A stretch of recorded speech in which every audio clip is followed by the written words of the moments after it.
तो hello guys, मैं हूँ। ये है मेरी फर्स्ट वीडियो और मैं हूँ आप सबका छोटा भाई आर्य। तो आज हम लोग एक ऐसा टॉपिक पढ़ने जा रहे हैं जिसपे बच्चे बहुत ज़्यादा घबराते हैं। उसका नाम है ट्रायंगल। ये क्लास 9th का 7th चैप्टर है। तो इस चैप्टर की हम शुरुआत कॉन्ग्रुएंसी रूल से करेंगे। तो हमारे पास हम पहले ये समझते हैं कॉन्ग्रुएंसी होती क्या है। कॉन्ग्रुएंसी होती है आपके पास कोई भी दो फिगर हो, इस यूनिवर्स में आपके पास कोई भी दो फिगर हो, उन दोनों को जब आप एक के ऊपर एक रखो वो दोनों सेम होने चाहिए। कोई आपके वो दोनों एक दूसरे के ऊपर ओवरलैप करने चाहिए। जैसे ये मेरा एक हाथ है, मेरा दूसरा हाथ है, इसके ऊपर ओवरलैप कर गया, कुछ भी एक्स्ट्रा नहीं बचा इसके अंदर। वो दोनों सेम सेम शेप की होनी चाहिए, सेम साइज़ की होनी चाहिए, जैसे मैंने बता रखा है। जैसे हम एक कंसिडर करते हैं दो ट्राइंगल हमारे पास, जैसा वहाँ पे गिवन है ABC और PQR। और हम ऐसा प्रूव कर दें ये AC is equal to PQ और BC is equal to QR और CA is equal to RP। तो आर अगर ये तीनों की तीनों साइड इक्वल है, मतलब कि तीनों एक दूसरे के ऊपर ओवरलैप कर रही हैं, तो हम इससे ये बता सकते हैं कि ये दोनों कॉन्ग्रुएंट हैं। उसके बाद 5 मेन कॉन्ग्रुएंसी के रूल होते हैं। पहला रूल होता है SSS, जिसकी फुल फॉर्म होती है साइड एंगल साइड। ये 5 कॉन्ग्रुएंसी रूल हैं, बहुत ज़्यादा ध्यान से दिमाग में रखने की चीज़ें हैं। सबसे पहले साइड साइड से रूल ये स्टेट करता है कोई भी दो ट्रायंगल हो और अगर आप उनकी तीनों की तीनों साइड इक्वल लेके आते हो तो आप ऐसा लिख सकते हो by SSS rule triangles are congruent. और आपके पास कोई भी क्वेश्चन आता है अगर उसमें आप तीनों की तीनों साइड इक्वल लास्ट ले आए आप, तो दोनों ट्रायंगल्स कॉन्ग्रुएंट हो जाएंगे SSS रूल से। ये रूल यही स्टेट करता है। जैसे AB is equal to PQ, तो अगर AB is equal to PQ और BC is equal to QR और CA is equal to RP, अगर हम ये प्रूव कर देते हैं तो triangle ABC is congruent to triangle PQR। उसके बाद अगला आता है SAS रूल। इसकी फुल फॉर्म होती है साइड एंगल साइड रूल। ये स्टेट करते हैं कि आप दो साइड इक्वल लेके आ जाओ और एक एंगल दोनों में सेम लेके आ जाओ, लेकिन ये शर्त होनी चाहिए जैसे आप ये दोनों आप सेम लेके आते हो, ये दोनों आप सेम लेके आते हो।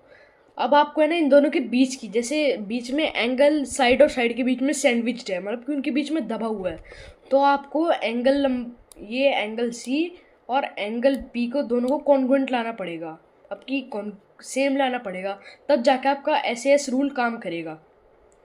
तो अगर आप ये तीनों चीज़ें ले आते हो तो आप ये लिख सकते हो by SAS rule triangles are congruent. उसके आता है ASA रूल। ASA रूल की फुल फॉर्म होती है एंगल साइड एंगल रूल। और आप इसमें ऐसे कर सकते, इसमें भी सेम रूल लगता है हमारा कि आप कोई भी दो एंगल को बराबर लेके आ जाओ, उनके बीच में एक साइड लेके आ जाओ, लेकिन साइड दोनों के बीच में सैंडविच्ड होनी चाहिए, दोनों के बीच में दबी होनी चाहिए। जैसे अगर हम ऐसा प्रूफ करके ले आए angle A is equal to angle Q, तो देखो A is equal to Q, C is equal to P और AC is equal to PQ। तो देखो Q और A एंगल और AC is equal to QP side, उसके बाद angle C is equal to angle P। ये हो गया ASA rule, angle side angle rule. ये इसमें हम ये ज़्यादा कुछ नहीं होता, बस दो एंगल को हमें सेम लाना है और एक साइड दोनों में सेम लेके आनी है। और ये तीनों चीज़ें आप कर लेते हो तो आप ये लिख सकते हो by ASA rule triangles are congruent. उसके आता है ASA रूल। ASA रूल ये स्टेट करता है कि कोई भी दो एंगल इक्वल लेके आ जाओ और एक साइड इक्वल लेके आ जाओ, लेकिन इसमें ऐसा होता है कि जैसे ये दोनों एंगल A एंगल C, जैसे angle A is equal to angle Q और angle C is equal to angle P, और ये वाली साइड हमें इसके ऑपोजिट वाली साइड में आपकी इनके बीच में सैंडविच नहीं होनी चाहिए।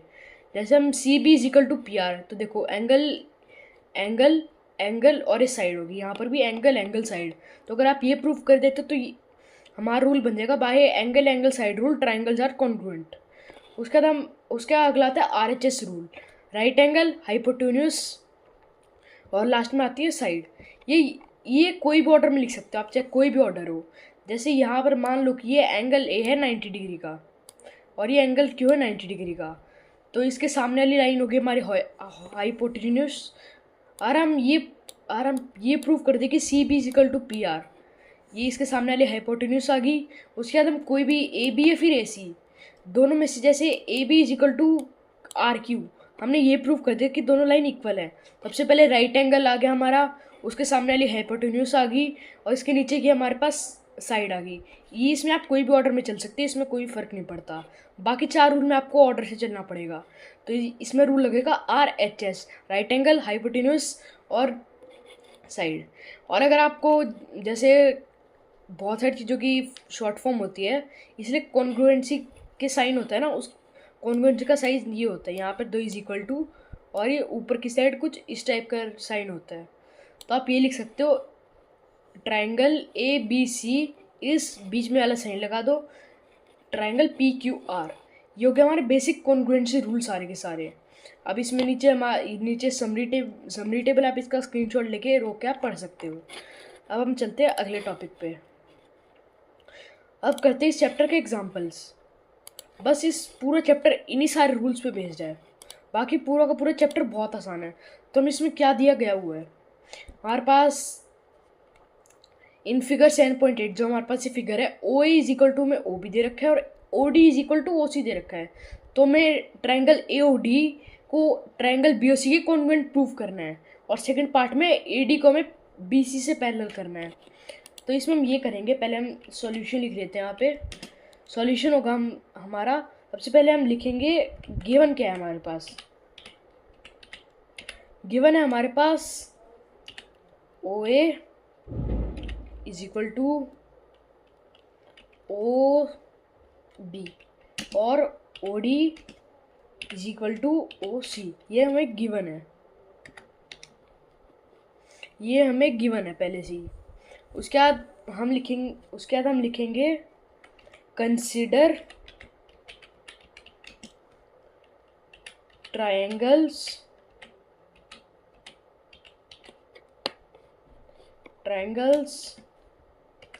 AOD and BOC। ये दो ट्रायंगल को हम कंसिडर करेंगे। ये दो ट्रायंगल जो हमें कॉन्ग्रुएंट प्रूव करने हैं उनको हम सबसे पहले हम कंसिडर करेंगे। उसके बाद हम नीचे लिखेंगे इन द ट्रायंगल्स। उसके बाद हम इसके अंदर लिखेंगे इन द ट्रायंगल्स। उसके बाद हमें इसमें क्या रूल बनता हुआ दिख रहा है। सबसे पहले AO is equal to BO हमें दे रखा है, हम पहले वो लिख लेंगे।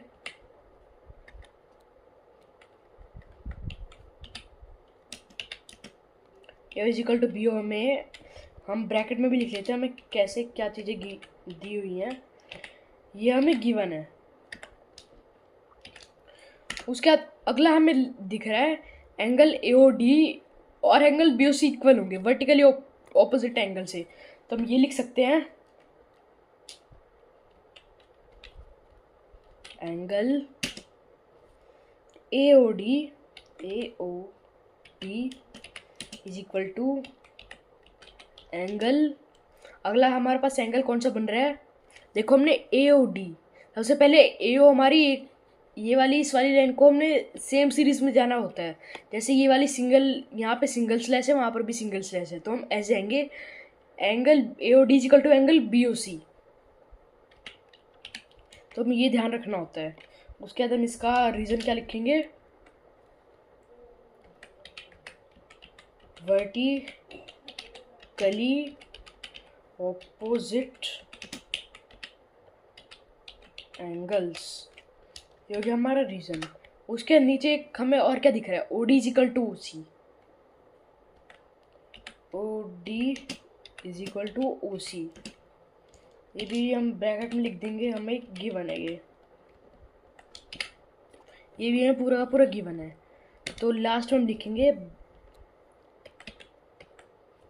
Bye SAS rule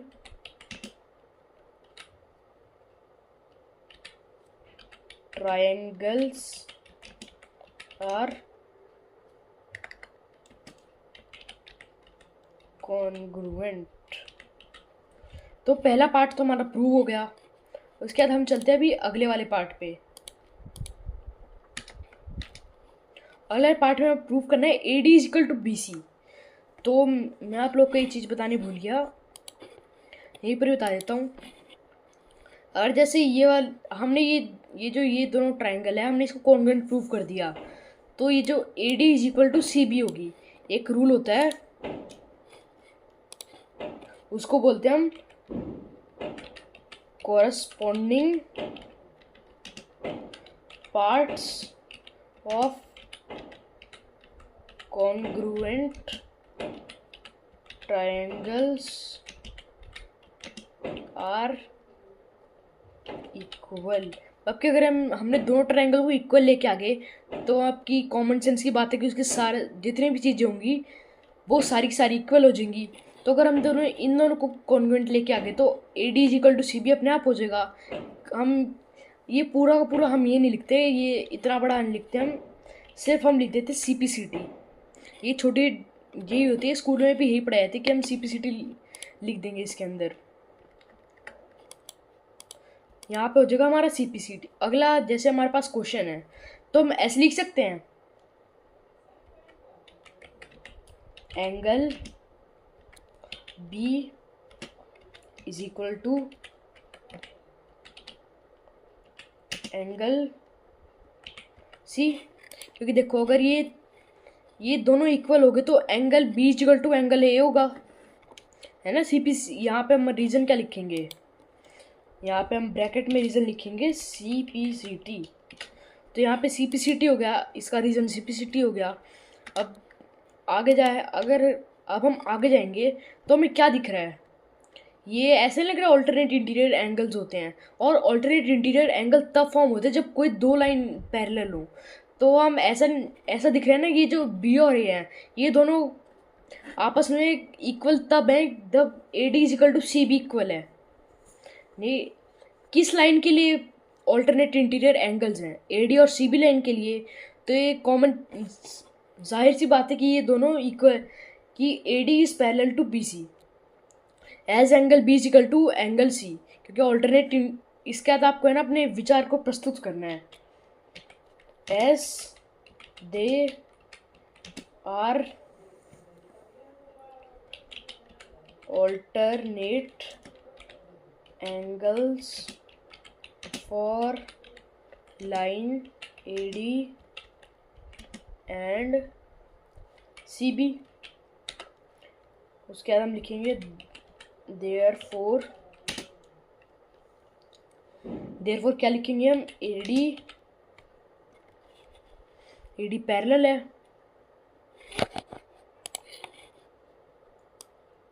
AD is parallel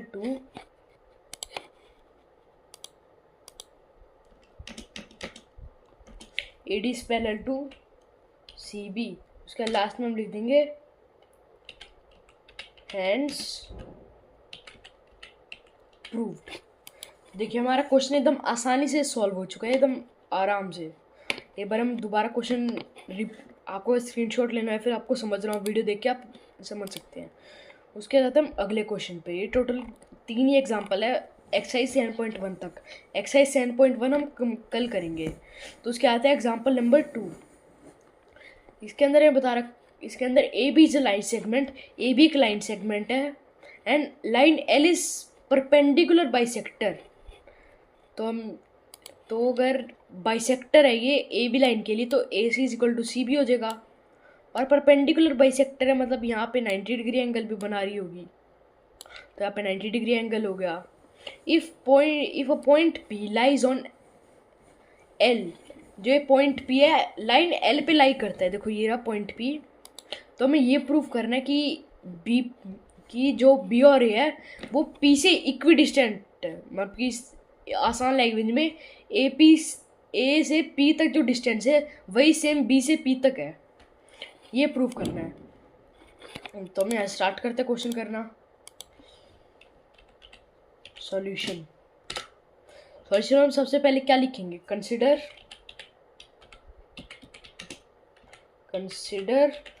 triangle कौन कौन से हमारे पास, ACP एंड और दूसरा कौन सा है ACP। तो इसमें भी हम सीरीज में चलेंगे BCP। उसके बाद हम लिखेंगे इन द ट्रायंगल्स। अब जाते हैं हम ट्रायंगल्स के अंदर। तो इसके अंदर हमें साफ साफ दिख रहा है AC इक्वल टू BC, ये हमें साफ साफ दिख रहा है। दिख नहीं रहा है, इसमें दिख रहा है चलेगा नहीं बिल्कुल भी। कहीं आप पेपर में लिख के आ जाओ कि दिख रहा है, मैं हमें तो ये दोनों इक्वल हैं। तो ये हमें बता रखे कि बाइसेक्टर है, इसलिए वो इक्वल है। S line L is bisector of line कौन सी हमारी AB।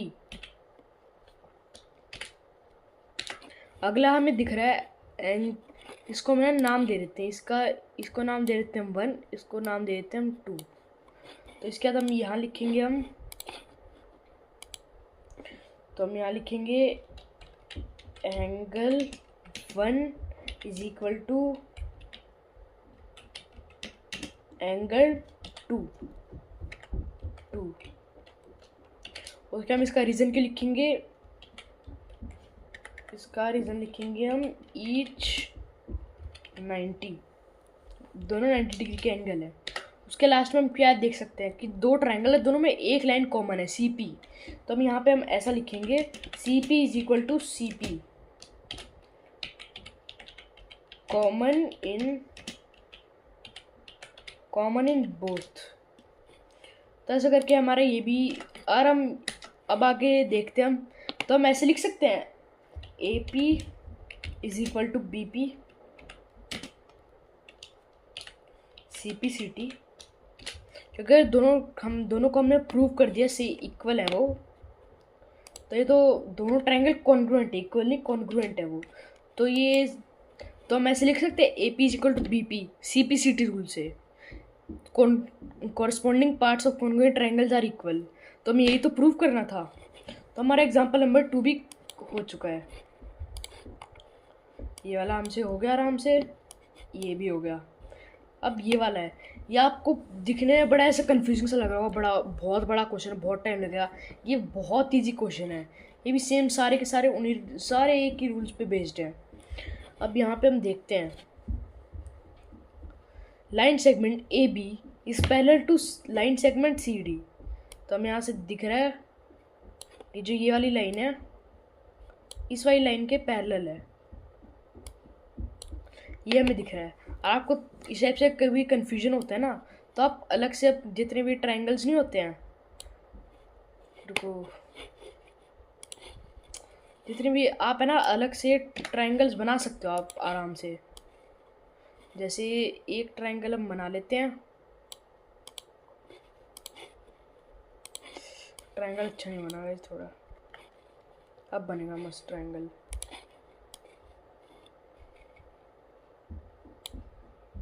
तो एक ट्रायंगल होगा हमारा यहाँ पर, एक ट्रायंगल हो गया यहाँ पर ये थोड़ा अजीब सा पार्ट लगता है उसका। देखो हमें ये दिख रहा है ना कि जो ये वाला एंगल है ये इस वाले एंगल के बराबर हो जाएगा, और जो ये वाला एंगल है ये इस वाले एंगल के बराबर हो जाएगा, ये दिख रहा है हमें। तो यहाँ पे हमारा रूल क्या बन गया, angle B equal to angle C हो रहा है हमारा, और ये वाला एंगल इस वाले एंगल के बराबर हो रहा है। दो A तो मिल गए, और यहाँ पे OD इक्वल टू OA में दे रखा है, पहले से गिवन है ये। तो कौन सा रूल लग गया हमारा, इसमें रूल लग गया हमारा AAS। तो यहाँ पे लिखते हैं consider triangles AOB and DOC, ये दोनों ट्रायंगल को हम कंसिडर करते हैं। उसके बाद हम चलते हैं ट्रायंगल्स के अंदर। उसके हमें ट्रायंगल्स के अंदर क्या दिख रहा है, हमें दिख रहा है angle C is equal to angle B, ये दिख रहा है हमें। उसके हमें दिख रहा है angle 1 is equal to angle 2, ये दिख रहा है हमें। उसके बाद हमें बता रखा है OD is equal to OA, ये हमें दे रखा है। उसके सबसे पहले हम यहाँ का मैं रीज़न लिखना भूल गया। इसका हमें सबसे पहले वर्टिकली ऑपोजिट एंगल,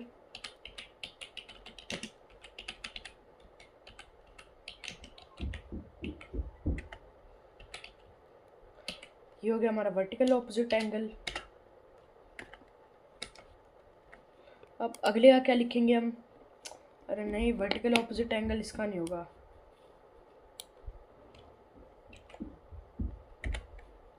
इसका होगा हमारा alternate angles as AB is parallel to CD। अब हम चलते हैं नीचे। एंगल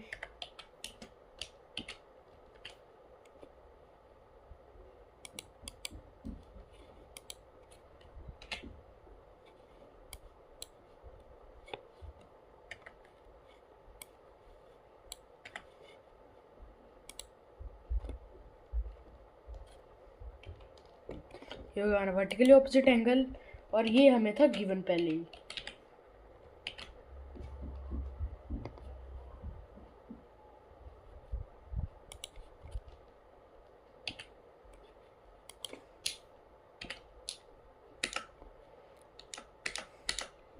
तो हम लिख सकते हैं hence